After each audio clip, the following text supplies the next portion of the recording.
going to rewind here a bit and show you how I first acquired this MR2. Wow, what do we have here?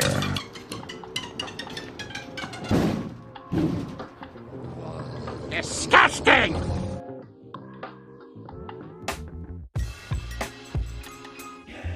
I was at a local radiator shop inquiring on getting 240Z radiator record when I spotted this MR2 sitting in the back collecting dust. It had been sitting in the shop for over 5 years as the owner had no time for it. After a negotiation, I soon brought the car home.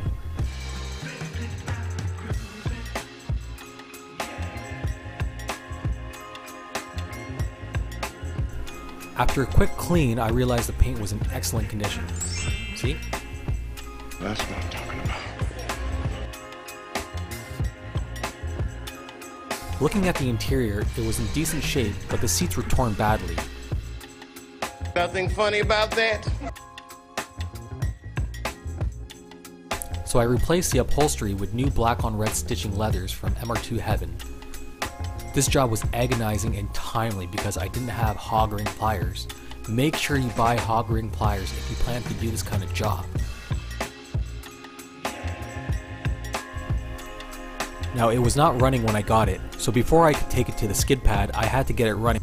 The main reason why it wasn't running was that the alternator was seized, so I freed it up and got the internals rebuilt. I figured out an easy way to replace the alternator, and here's a tutorial on how to do it. In this video, I'm going to show you how to remove a 70 amp alternator from an MR2 with a 2-liter turbo engine, without power steering and with a manual transmission.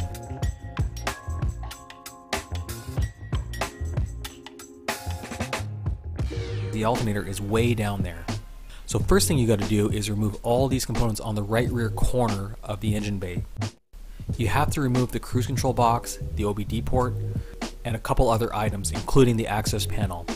They're mainly all 10mm bolts. Now that that's all removed and disconnected, you can see the alternator way down there. Ugh. Along with the tensioner bracket, which also has to come out. You have to remove the right rear wheel so that you can access the lower bolt on the alternator.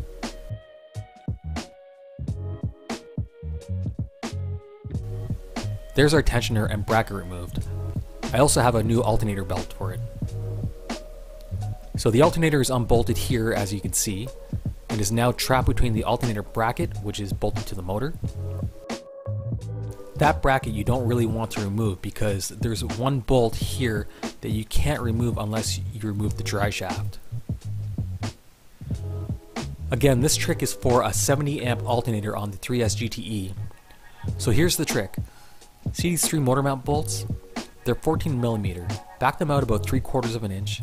Put some wood under the transmission and jack the transmission up until these bolts bottom out on the subframe.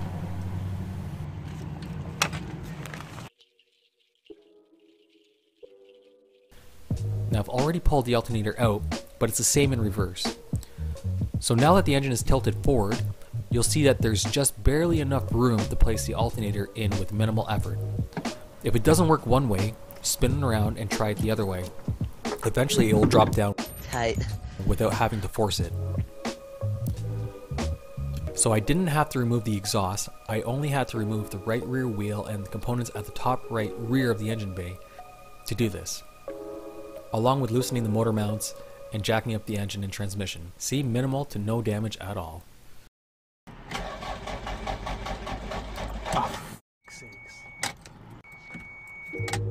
The car now starts and runs. But I was still having an issue with the tachometer and battery light not working. I also had some suspension clunks. In the next video, you'll see how I cured those issues. Thanks for watching. For more oddball projects and rare cars, please like and subscribe.